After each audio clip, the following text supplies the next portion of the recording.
Alors nous voilà pour le test du drone, le Bugs 6. Alors après l'avoir branché donc ici, voilà, on va l'armer avec la radiocommande. Donc le bouton rouge on voit là au-dessus, on appuie une fois court pour l'armer, voilà.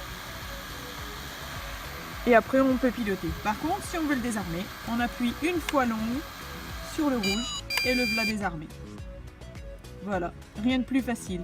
Après c'est un mode 2, donc pour les experts du drone qui aiment bien piloter en mode 1, bon ben faut faire la conversion, hein. Dans sa tête il ne faut pas oublier de monter avec la manette de gauche et pas de droite.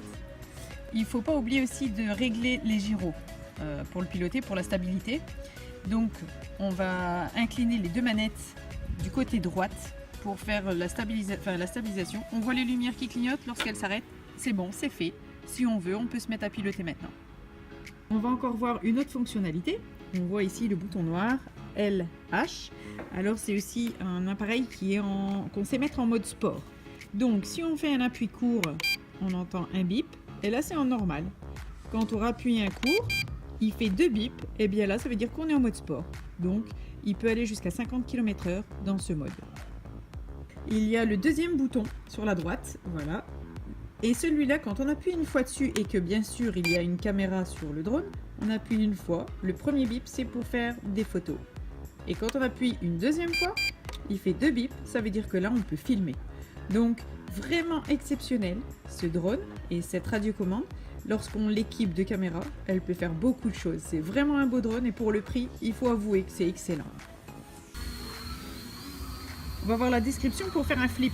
En fait, quand on regarde, il y a un bouton sur la main droite avec comme toutes des flèches en rond. En fait, quand on appuie sur le bouton une fois, hop, il fait un flip, on l'entend au bruit. Hein. Et alors, si on pousse la manette vers le haut, alors il fait un flip vers l'avant. Par contre, si on le met vers la gauche, il fera un flip vers nous. Et à droite ou à gauche. À chaque fois qu'on appuiera sur le bouton et qu'on lui donne la direction, il le fera dans ce sens-là.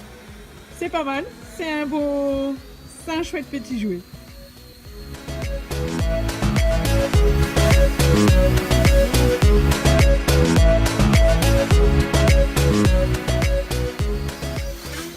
Ouh, un flip!